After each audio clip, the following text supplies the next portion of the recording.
Esta semana no Saúde em Foco, um olhar sobre a saúde digestiva e perturbações gastrointestinais.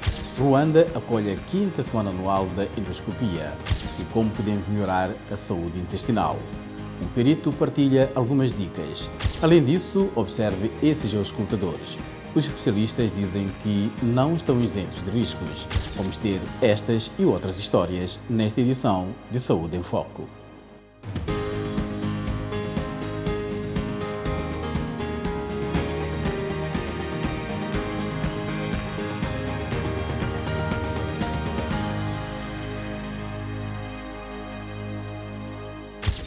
Olá e bem-vindo ao Saúde em Foco. Eu sou o Amâncio Miguel.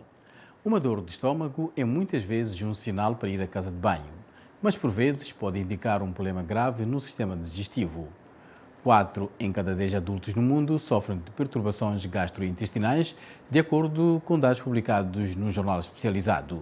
O sistema digestivo inclui o tubo digestivo, que é constituído por boca, faringe, esôfago, estômago, intestino delgado, intestino grosso e o reto, e ainda órgãos como o fígado, o pâncreas e a vesícula biliar. Devido aos alimentos de modo a absorver água e extrair nutrientes minerais e vitaminas para o uso do corpo, enquanto se remove os resíduos. Desconforto abdominal, a perda de peso involuntária, refluxo ácido, obstipação e perda de apetite são alguns sinais de problemas gastrointestinais. A endoscopia é um procedimento não cirúrgico que os médicos usam para examinar o aparelho digestivo de uma pessoa e detectar problemas como hemorragias ativas, de uma úlcera ou inflamação no estômago. Vamos ao Ruanda, onde profissionais médicos se juntaram a especialistas internacionais em doenças gastrointestinais para acolher a semana anual da endoscopia este mês, conduzindo o procedimento em 8 grandes hospitais de todo o país. O nosso correspondente Jean-Baptiste Micomisa tem a história. A Semana de Envolvimento Comunitário ofereceu diagnóstico de doenças gastrointestinais e cuidados médicos aos que necessitavam. Os serviços foram gratuitos. O Dr. Vincent Dusabe Jambo, chefe da equipa da 5ª Semana Anual de Endoscopia, diz ter dado consultas a 1000 pessoas. Chegamos à decisão de incluir o Ruanda na Semana da Endoscopia porque, da nossa prática diária, cerca de 30% dos pacientes que encontramos têm queixas relacionadas com condições gastrointestinais. Portanto, é um número elevado de pacientes que sofrem disso. E depois de apenas algumas horas a anunciar este evento, ficamos sobrecarregados. Entre os doentes que beneficiaram dos procedimentos realizados, verificou-se que mais de 60% tinham lesões realmente óbvias, quer no estômago, no esôfago, quer no intestino grosso. Winfrida Iancorigi tem procurado cuidados nas instalações de saúde da sua aldeia, mas não conseguiu obter um diagnóstico adequado. Entretanto, o seu estado estava a piorar. Graças ao rastreio, foi-lhe diagnosticada uma pancreatite biliar.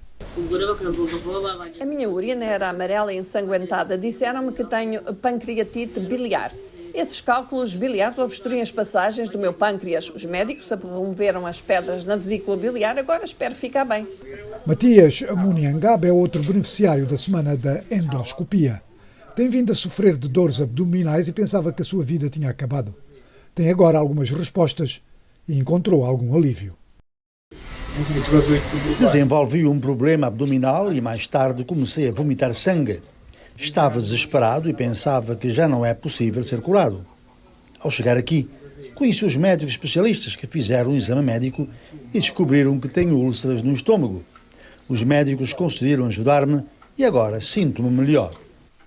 A endoscopia é a inserção de um tubo longo e fino diretamente no corpo para observar um pormenor, um órgão ou tecido interno. Também pode ser utilizado para realizar outras tarefas, incluindo a imagiologia e cirurgias menores. Os observadores dizem que o procedimento, minimamente invasivo, não está facilmente disponível em partes do mundo, deixando muitas pessoas com doenças gastrointestinais que podem ser tratadas a piorar. O que fazer para prevenir doenças gastrointestinais, segundo o Dr. Kinichudi Onwogage? Em termos de coisas que os pacientes podem fazer para se manterem saudáveis e prevenir doenças gastrointestinais, número 1, diminuir o consumo de álcool, que ajuda a reduzir a probabilidade de doenças hepáticas e fatores de riscos para certos cancros. Reduzindo ou parando de fumar, isso é muito importante porque também reduz o risco de certos cancros, e tentar manter um estilo de vida saudável, como não ser sedentário, certificar-se de fazer alguns exercícios diariamente e tentar comer de forma saudável. Para além dos métodos de prevenção, os especialistas em IG aconselham as pessoas a procurarem cuidados médicos precocemente quando se observam sintomas anormais, como dores anormais externas.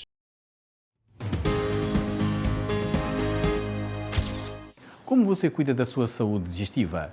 Existem alguns alimentos e bebidas que você evita consumir para não afetar o estômago? Aqui estão algumas respostas das redes sociais. The most common ones we see here is gastritis, which is inflammation Uma of the das stomach. condições gastrointestinais mais comuns que vemos aqui é a gastrite, que é a inflamação do estômago. O revestimento do estômago que o protege do ácido estomacal, portanto, na gastrite, há uma inflamação que pode ser causada por pessoas que ingerem algo prejudicial ou engolem substâncias tóxicas que não deveriam ingerir. Por exemplo, às vezes houve casos em que as pessoas ingerem veneno de rato ou algo assim e depois procuram-nos. Essas coisas são muito tóxicas, causam inflamação e você tem sorte de só causar inflamação, porque na verdade mata algumas pessoas. Pessoas que fumam ou bebem muito álcool podem causar gastrite, às vezes também pessoas que comem muita comida picante. E outra coisa é que certos vírus e bactérias também podem causar gastrite. Alguns sintomas incluem a dor abdominal, náusea, vômito com sangue mesmo, e em seguida as pessoas podem sentir sangue nas fezes.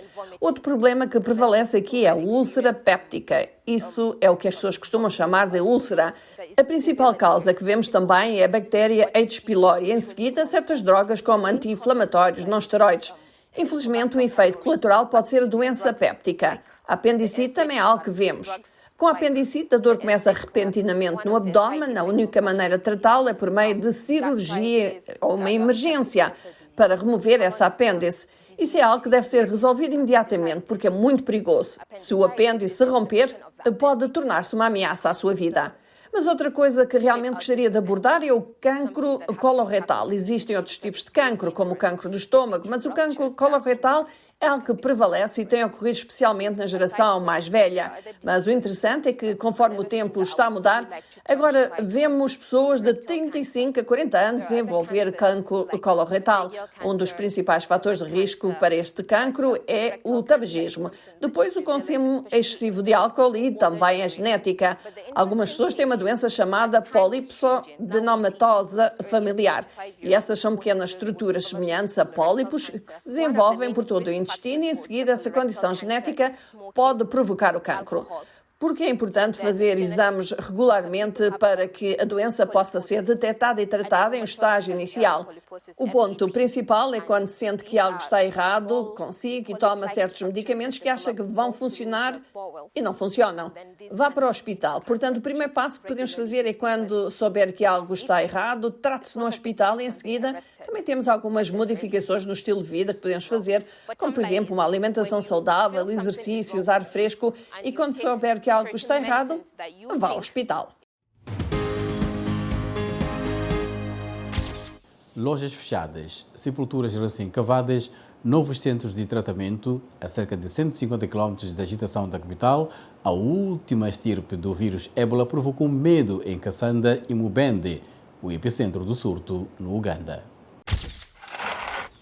Enquanto o agricultor ugandês Bonaventura Senyonga se prepara para enterrar o seu neto, tradições milenares são esquecidas e o medo paira no ar, enquanto uma equipa médica governamental prepara o corpo para o funeral.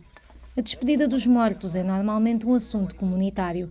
Desta vez, Senyonga, de 80 anos, é acompanhado apenas por um punhado de familiares. No início pensamos que era uma brincadeira ou bruxaria, mas quando começamos a ver corpos, percebemos que isto é real e que o ébola pode matar.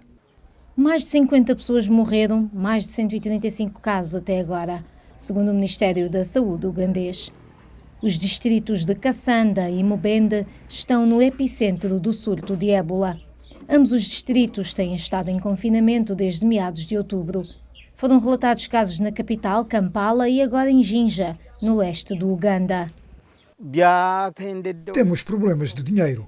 Também enfrentamos o problema da fome. A comida tem sido escassa, por isso temos um problema. Somos incapazes de produzir alimentos para comer, porque todos têm medo. O ébola não é transportado pelo ar, espalha-se através de fluidos corporais, sendo os sintomas comuns a febre, vômitos, hemorragia e diarreia. Os observadores dizem que a desinformação continua a ser abundante e representa um grande desafio para conter o surto. Brian Brighton Davula, um comerciante de 42 anos de Mubende, é o único sobrevivente entre 4 membros da família. When I was sick, at one point I felt like I'm actually going to die. But then I bargained with God. I'm like, God, give me a second chance. But if I go back, I'm not coming back to Mubende. I'm going home. I'm not coming back. Hoje, sobreviventes como Ndavula emergiram como uma arma poderosa na luta do Uganda contra o ébola, partilhando as suas experiências como uma história de advertência, mas também como um lembrete de que os doentes podem sobreviver se receberem tratamento precoce. A viagem do trabalho para casa ou vice-versa pode ser longa com o trânsito na hora de ponta. Muitas vezes colocar auriculares no ouvido e ouvir música tem sido uma opção para muitos durante esse período. No entanto, dizem especialistas, usá-los por mais de uma hora pode causar a perda auditiva. Confira nesta reportagem de Sérgio Nhambe. Seja em casa, no trabalho ou na rua, o auricular tornou-se um grande companheiro, mas o seu uso excessivo pode causar impactos sérios para a saúde. A Organização Mundial da Saúde alerta que 1,1 bilhão de jovens correm risco de perda auditiva devido à exposição a ruídos altos que podem ser através do auricular. Fomos à rua perceber de que forma as pessoas têm usado este acessório. Uso só nas manhãs, quando ponho chapa, e de noite, quando volto para casa. Sim, eu uso muito auriculares. E por quanto tempo usa auricular, mais ou menos? Diariamente? Bom, eu uso talvez umas 4 horas por dia. Cada vez que eu pego para usar, posso usar uns 30 minutos, 20 minutos, tiro, deixo. Eu uso os auriculares mais ou menos por 1 hora, 2 horas, não mais que isso. Por aí 1h30. Para uma pessoa que usa, por exemplo, no tempo de mais de 1 hora, o auricular, e com uma intensidade, por exemplo, acima de 60 decibéis, isto vai acarretar com que isso pode provocar que a pessoa desenvolva realmente algum quadro de perda auditiva induzido pelo próprio ruído. O médico especialista em otorrinolaringologia Arquimedes Bambo explica de que forma este acessório pode perigar a saúde. As pessoas às vezes estão a usar esse auricular, estão num ambiente em que há barulho. A sua tendência é querer aumentar ainda mais o volume com vista a isolar-se do seu meio externo. Isto acaba criando um impacto direto para o nosso ouvido, porque esta energia que é produzida pelo som vai lesar as células do ouvido interno. E aí começamos a desenvolver aquilo que chamamos de hipoacúsia, ou perda de audição. Os problemas não param por aí. Se estamos a usar, por exemplo, estes auriculares intercanulares, como nós podemos aqui ver, nós inserimos dentro do nosso canal auditivo, eles podem fazer uma pressão na pele do nosso canal e provocar um processo inflamatório localizado. E estes aqui são, não diria melhores, em termos de escolha, né? Porque eles tentam isolar um bocadinho mais o som externo, então iriam precisar de menor intensidade. Sendo este um acessório muitas vezes necessário, o Dr. Bambo recomenda que se faça uma pausa durante o uso e se opte por um volume que permita ouvir também o som à volta, ou seja, um volume médio. E assim foi o nosso Saúde em Foco. Para mais notícias sobre saúde, dicas de bem-estar e avanços médicos, fique conectado à Voz da América em www.voaportugues.com. Até a próxima.